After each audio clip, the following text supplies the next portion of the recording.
Welcome back to the Boomerang podcast. I'm Matt. And I'm Drew. And today we have some very fun topics. Yeah. We're going to be talking about, De Niro? Oberman, Pelosi. Everybody freaking out over the bloodbath. Well, what I thought was interesting about De Niro's comments was the fact that these people, I think they're getting scared. Oh, yeah. I think, from what I hear, De Niro's been involved in some pretty sadistic stuff having to do with Hollywood, if you fill in the blanks. That's my understanding. That's what I've heard. And he went out on a talk show. I forget who it was. Who was it? It was Jimmy Kimmel. Probably. I think it was Jimmy Kimmel, another winner. And, they talk in platitudes. It's interesting. They don't really say anything. They don't have any there's no tangible complaint about Trump. It's just, he's just a bad guy. Yeah, we hate him. He's going to destroy democracy. Right. He's out to get your kids, whatever it may be. And show me the evidence. I mean, show me where it is. What's really going on? I think these people are panicking. I think the vice is closing in on them. And then you had did you see the Keith Olbermann clip?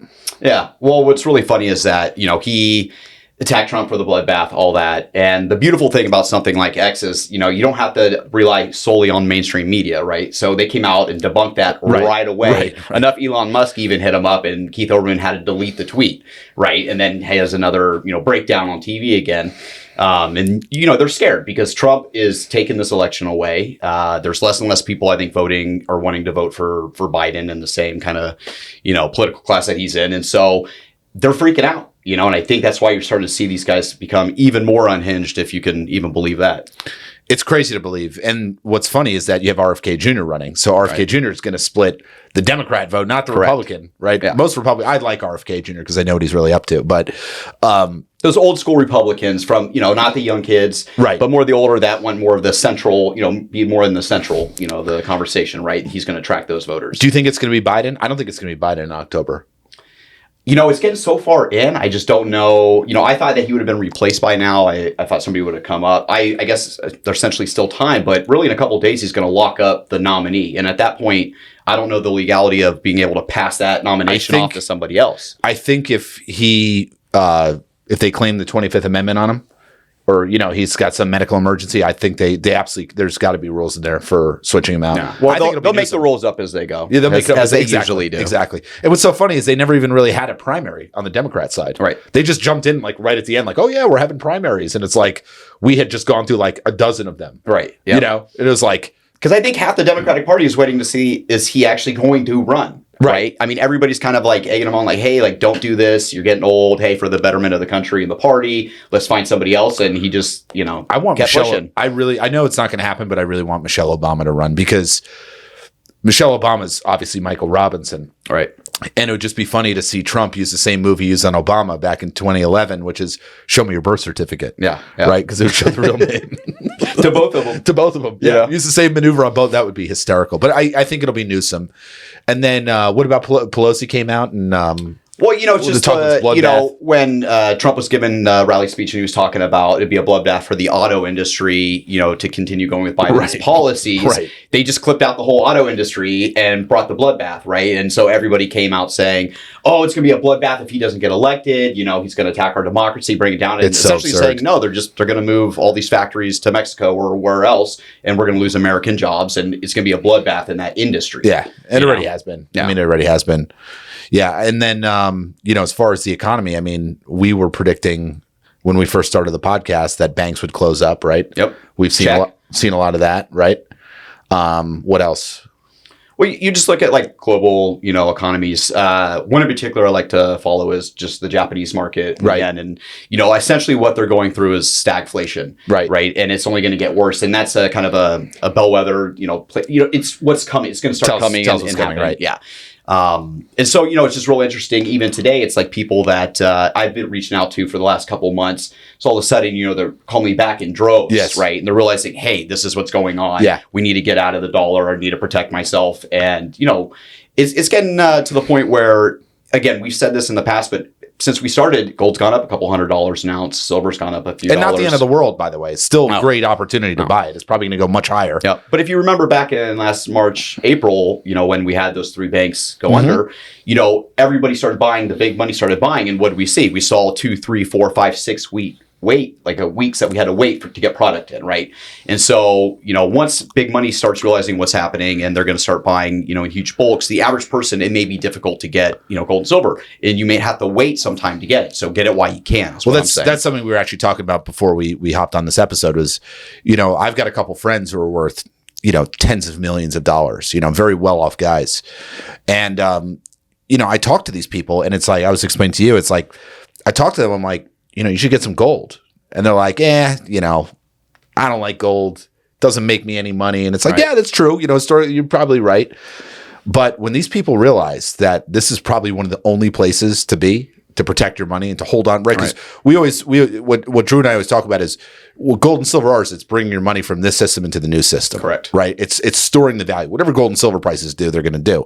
But it's really, let's say they do nothing, right? We like to promise clients like, hey, this stuff is just going to stay where it is, right? Sure, you might see a little fluctuation like we saw in gold, but it's about bringing the money from this system into the new system. Well, us peasants, right? We're not worth tens and tens of millions of dollars like some of our buddies. But when these people realize that, hey, this system's going down, this is going to dry up the inventory in gold and silver, period. Right. It's like we'll have nothing to sell. Yeah. And everybody always wants to compare it to the dollar price. Right. Which, okay, you can compare it to any fiat, but what you have to understand is the dollar may not in this form be around very long, right? Exactly. And so what's it matter what, 50 cents here or there? I mean, they're printing, $1 trillion every 100 days. It's only going to get worse. So the idea is just, before your money's worth nothing, convert it into something as a storage of value. And regardless of the next currency that we're in, you have that value, is exactly like you said, to bring into the new system. And my whole theory is like the banks are already out of business. They're already bankrupt. Right. They're just waiting for the time to admit it. Right. Yep. I think the banks are already done. It's just, what does the deep state do? They do problem, reaction, solution. So they're going to pick a time of their choosing. Yep. They're choosing. They're going to create the problem. They're going to get the desired reaction. And then they're going to try to come in with a solution. That's where I think Trump comes in, is they're going to create the problem. Everybody's going to freak out. Right. Yep. That's the near death experience that Juan talks about. And then with a solution, this time, I don't think the deep state is going to be able to come in with it. So I think that's where Trump derails him, is in that process. And he comes in with a solution with something like gold and silver backed money, right? Oil backed money, as he talked about in our interview with him, oil backed money, but oil from the United States, right? Drill, baby, drill, right? Stuff from our country. Correct. Right. And I think it's, from what he says, it's going to take probably 4 or 5 years in order to bring this country back.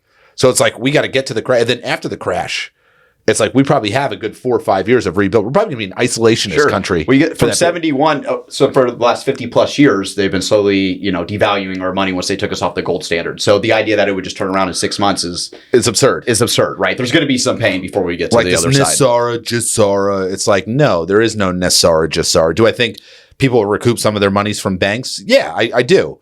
I think what's going to happen on the other side of this is you'll see the banks sued out of existence, and they'll do it on live TV, so you can see the criminality that they're involved in, right? And banks have assets. They sit on a lot of real estate. I mean, I always tell people, my landlord, when I lived in New York City, I lived right by Columbia University, and I dealt with a property manager, but the owner of my building was actually Columbia. So these big entities, they sit on tons of real estate, right? So your bank would, pick a bank. These guys have tremendous amount. They're going to be sued out of existence. They're involved in all kinds of criminality, you name it.